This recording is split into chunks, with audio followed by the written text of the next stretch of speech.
Hi everyone, I am Çisem Güneş Aktaş. I am an assistant professor at Üniversitesi and I will be teaching Calculus 1 course for you this semester. This course will be delivered asynchronously through a series of recorded videos, and this one is the first lecture video of this series. And you will watch these recorded videos. After watching them, we will meet in the classrooms to answer your questions, to get you involved with the course, maybe to create some exciting discussions on some particular topics. And by this way, you will get the chance to contribute this course.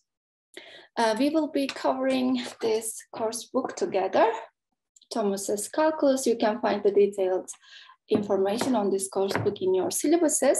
And we will start by covering the second chapter of it. Let me show you our agenda for this first lecture video by sharing my screen, okay?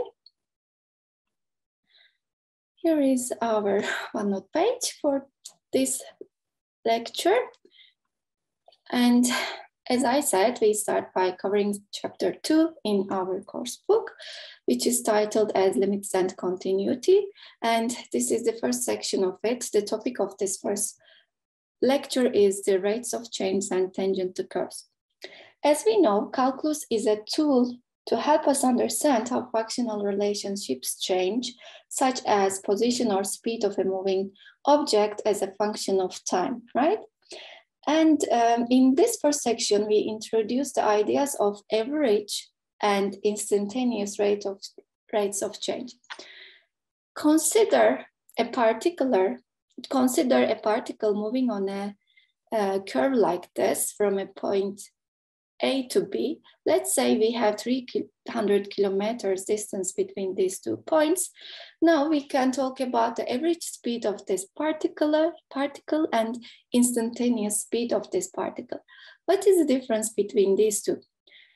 Average speed means you will take the total distance traveled, which is 300 kilometers, and you will divide it by the total time passed, which is the 3 hours in this case.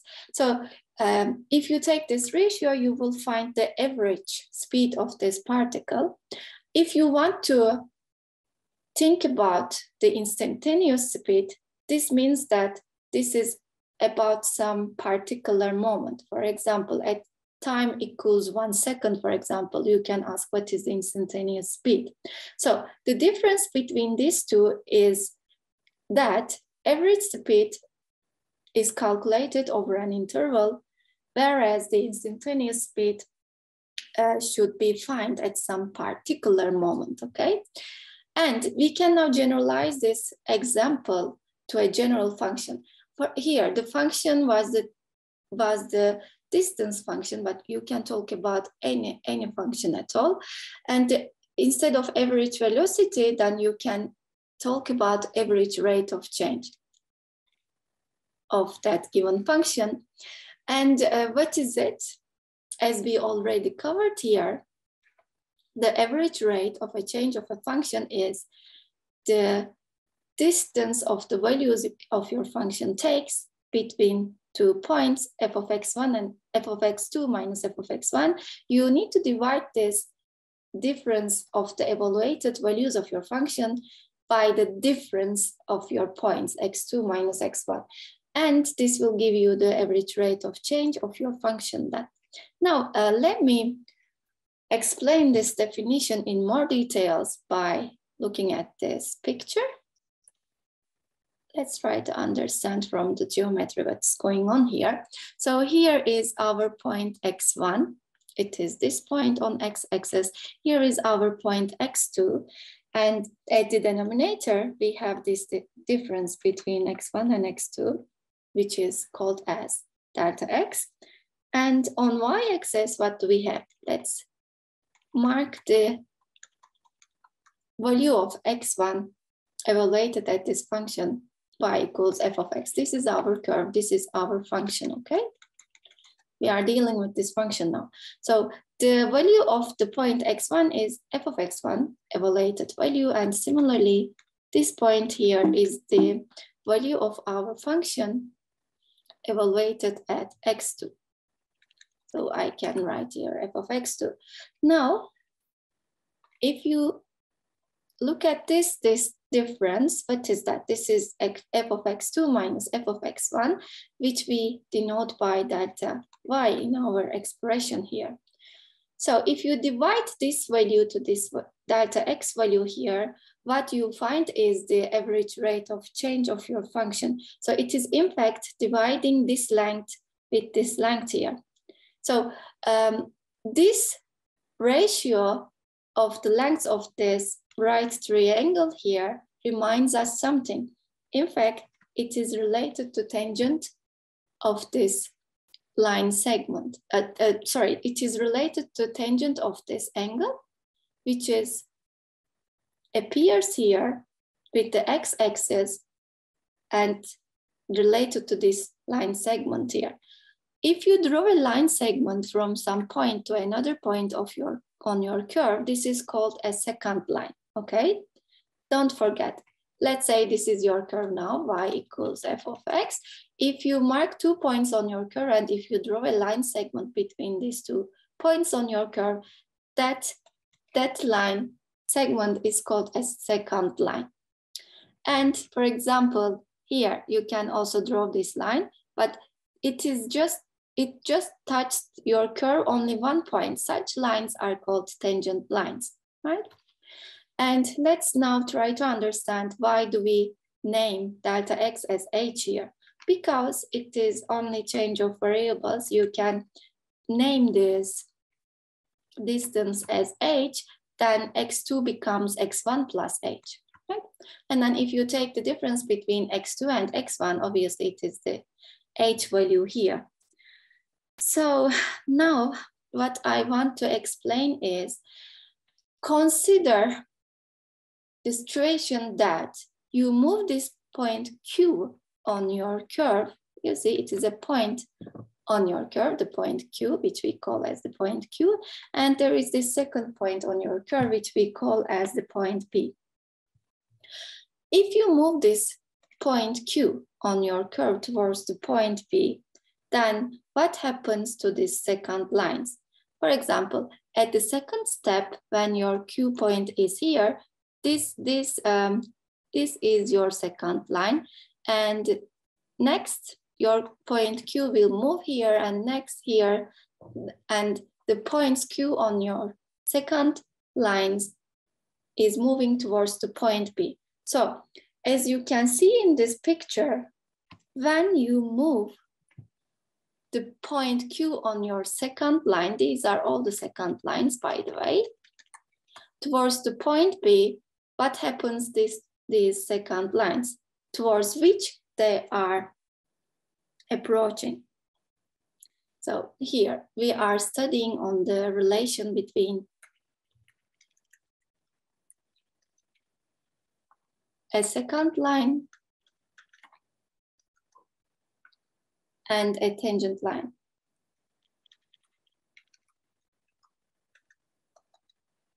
So as Q moves towards P on your curve, as it is seen from this figure, all the secant lines are approaching towards this tangent line. So I can write secant lines approaching towards the tangent line. When this happens when Q moves towards the point P on your curve. Now, what we want to relate the slope of the secant line with the slope of the tangent line, how they are related. Let's try to answer this question. So now what we are going to study is the slope of the secant line. And then we consider the slope of the tangent line. And we want to see how they are related, okay? And let's denote this slope with MPQ, because you know the secant line is the line from P to Q on your curve. This is called the secant line. That's why I call the slope of it as MPQ. And now by looking at our figure, we can compute this slope. This slope corresponds to tangent of this angle, right? That's why you will divide this length with this length here, so that I can write here delta y over delta x. Okay, but we know what delta y is. We already studied it. Delta y is this f of x plus 1 plus h minus f of x1 divided by h. We already computed it there. F of x plus 1h, because it is this point here, x2 is x plus x1 plus h, minus f of x1 divided by h. This gives us the slope of the second line, which is drawn here. In other words, remember what was delta y over delta x? It is the average rate of change of a function. So change of our function f of x. Okay, and next we want to understand the slope of the tangent line.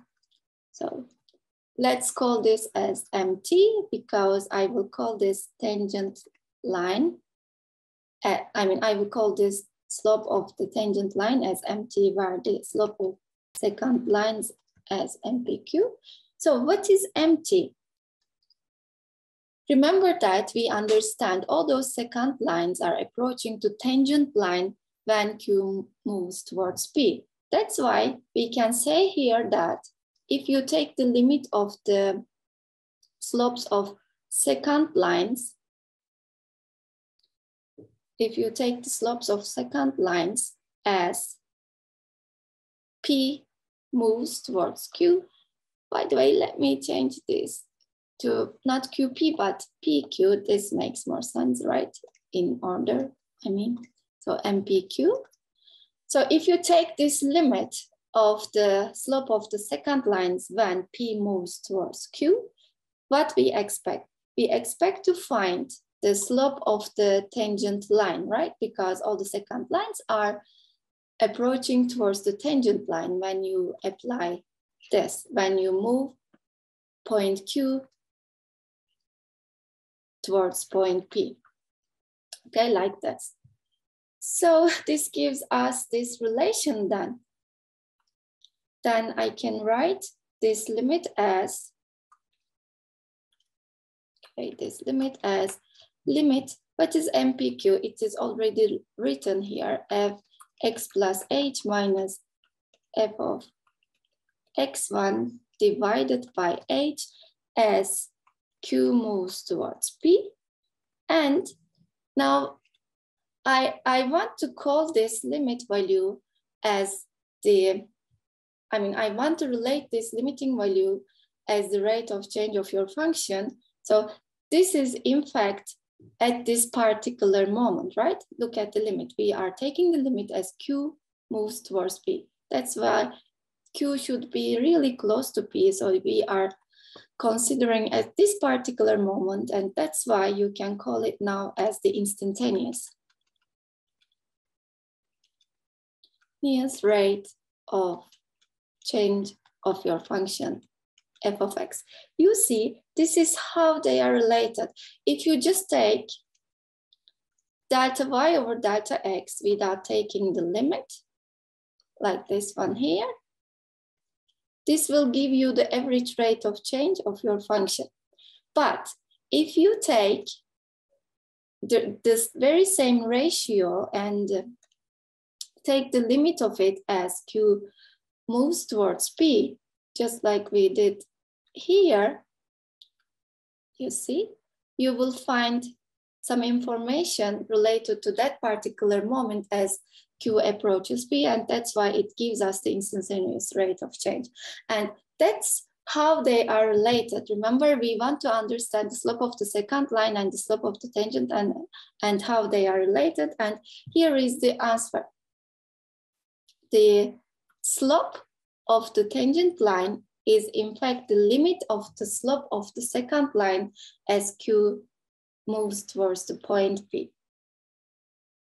And this is now the slope of the tangent line, which is the same as the instantaneous rate of change of your function. And if you just cancel the limit here and take just this ratio, delta y over delta x, it's obviously the slope of this second line.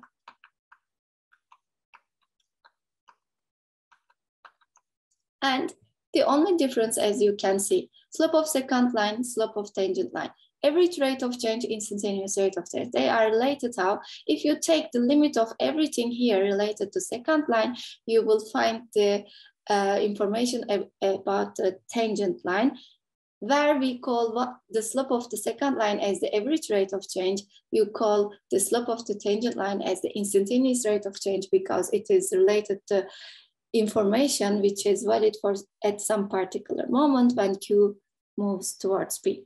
Okay, this is the relation between them. Okay, then let's try to solve an example on this stuff. Here you can see the distance D traveled by a bicyclist after T hours. Okay, here is the distance function of it. And what we want to find in part A, we want to estimate the bicyclist average speed over the time intervals given like this.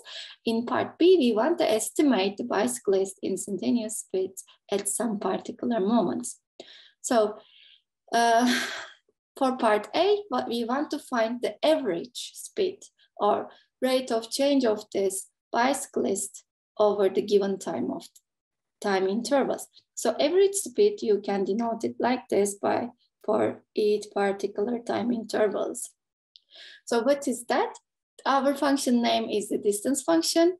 In fact, you are doing what? You are doing delta D over delta time, just like we did here, delta y, delta x. You divide the distance of your function by the distance of the time interval. So what is D1? Let's try to see what is D1. This is your function D, depending on time. So D1 is in fact 15. And what is D0? D0 is here. This is our D1 point, and this is our D0 point. We will take the difference of them.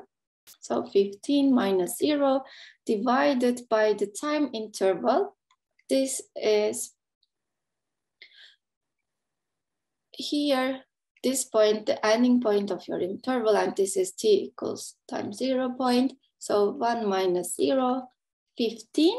And we need to put some units here. So it is given over miles, and the time is given with hour units. So it is miles over hour. And you can do the same here.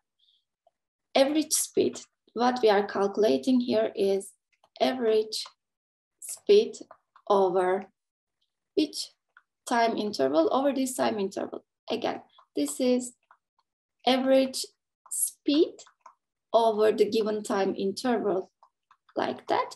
So all you need to do is to look at your graph and find the values of your distance function at the given particular point. So 2.5 is here, it corresponds to 20.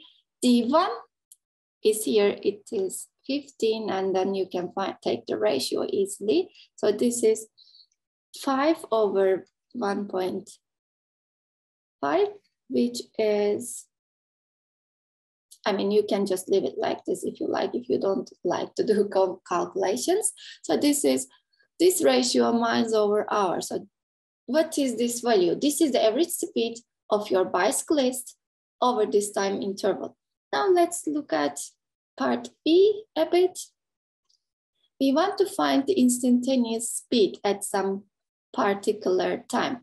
For example, we can start by understanding it at this particular moment when T equals 2. Okay, instantaneous speed we want to find. Instantaneous speed. What is it? It is the slope of the second line. Slope of second line drawn to your function dt when this particular moment, okay, So look at your function D. When t equals to here, you see? By the way, this should be the tangent line, sorry. Slope of the tangent line drawn to your function when t equals to. We just covered it. Instantaneous rate of change or instantaneous speed is the slope of the tangent line at that particular moment. So instantaneous speed is the slope of the tangent line when t equals 2. So all we need to do is to understand this tangent line and to compute its slope. You know, this is the tangent line. Let me draw it in green. This is the tangent line to your function drawn when t equals 2. Now we want to understand the slope of this tangent line. Tangent line to the t function at t equals 2. So this is a horizontal line, right? Horizontal. What do you know about horizontal lines? If your line is horizontal, what is the slope of it? The slope is then 0, right? The slope of a horizontal line is 0. That's why our answer for the instantaneous speed should be 0 because it is a horizontal line. That's why its slope is 0, okay? And if you want to do the same computation for t equals 1/2, for example, what you do, we want to find the instantaneous speed again. Here, we did it for t equals 2, and we want to do it for t equals 1/2. You will use the same idea. You will look at the slope of the tangent line to your function dt at t equals 1/2. Let's try to estimate this. Where is 1/2? It is here, you see? And you will draw a tangent line there. So this green line is the tangent line to your curve at t equals 1/2. Now, all you need to do is to estimate the slope of this tangent line, okay? You see, they didn't tell us like find the instantaneous speed, they just say estimate. So you can look at this line, you can guess this length, and you can guess this length and take the ratio to find the slope of this tangent line, okay?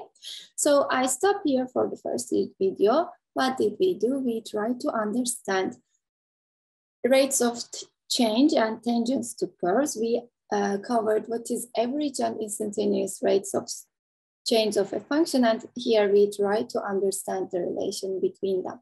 Average rate of change gives us the slope of the second line, while the instantaneous rate of change is the same as the slope of the tangent line. So see you in the second lecture video.